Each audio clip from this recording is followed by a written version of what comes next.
I'm really hating this no camera thing.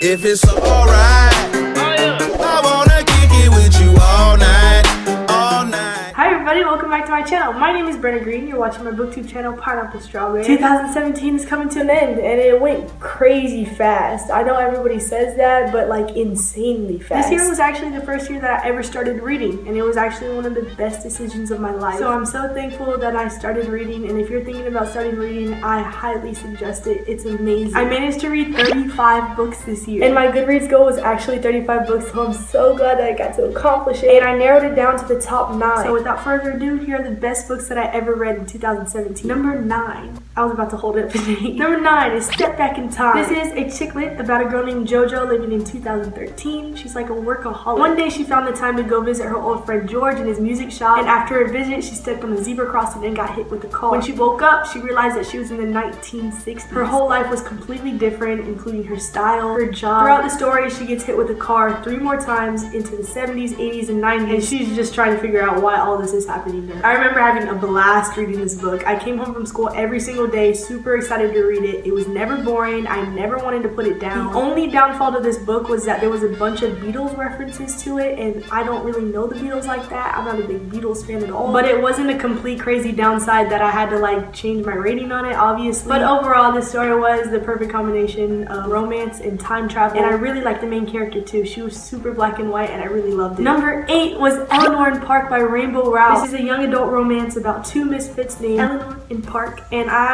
honestly think that's all you need to know about the book. This book gave me every single emotion while reading it.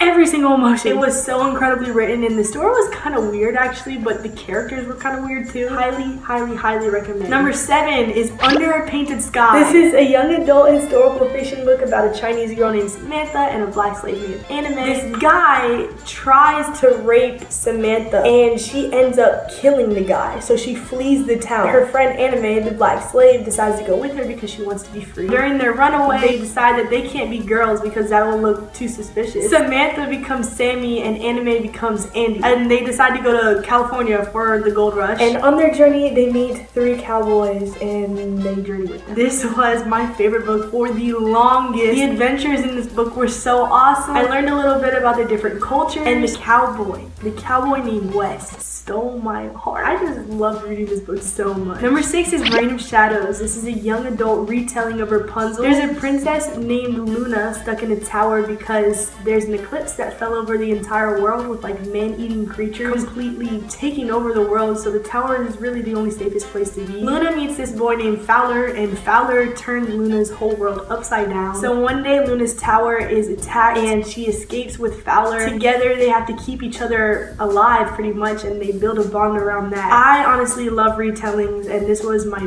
favorite Rapunzel retelling that I've ever read. This was probably the most simple story that I've ever read too, and it wasn't boring. The romance between Luna and Fowler touched my soul, and at the end of this book there was a cliffhanger, but if you read the second book, the ending is like so satisfying. Top 5, let's get it. Number 5 is Daughter of the Pirate King. This is a young adult fantasy about a pirate named Ulsa that is the captain on her pirate ship, and Ulsa, I think I'm saying her name right, Alosa, something like that, she gets kidnapped on purpose by an enemy ship in order to search your ship for a part of a map that her father needs. That's pretty much how the story takes off. This story is so jam-packed full of adventure. I enjoyed reading about pirates so much. It was such a fun time. The plot twists were insane. The main character is such a badass. She's probably one of my favorite female characters that I've ever read about. And Raiden was so charming, and him and Ulsa's love-hate relationship was like the best. Number 4 is Heartless by Marissa Meyer. My appreciation for Marissa Meyer started after I read the Lunar Chronicles, and then I read this book,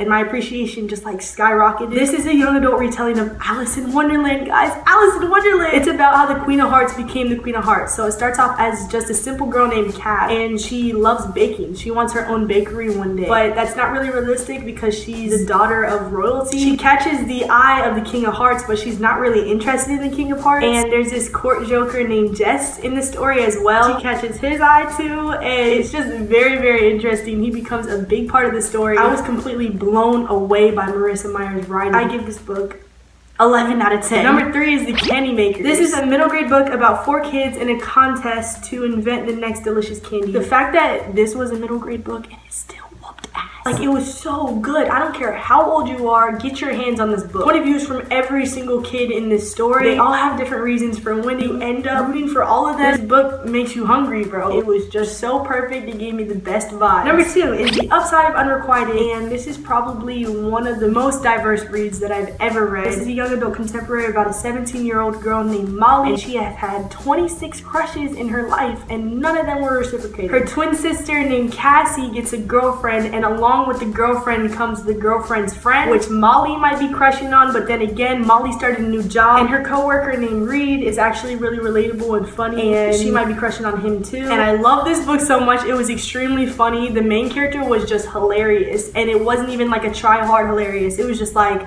that was her personality. I've never laughed so hard while reading a book, bro. It's such a lighthearted read, and it's really relatable. There's also no love triangle in this book. I just want to let you guys know. Okay, number 1 is Broken. This is an erotic contemporary romance about a girl named Sadie. Sadie is a psychiatrist. She has this patient named Joe that meets up with her the first Friday of every month so he can talk about his sex life with women. It's literally a different girl every month. While you're reading it, it's from the girls that he slept with point of view. So Sadie's listening to all this. She's living for it. She loves Joe and his stories, but she's also guilty because of it because she has a husband. That's like the story, and I don't want to say anything else about it because it's honestly amazing. Every single story that Joe told was incredible, and that actually is what got me into erotic romance. The biggest plot twist happens in this book, and it's just like, if I had to reread anything from this past year, it would definitely be Broken. Thank you guys so much for watching my top 9 books of 2017. I hope you guys enjoyed. Let me know in the comments down below your top favorite books that you read this year. I love you guys so much, and I'll catch you on the flip.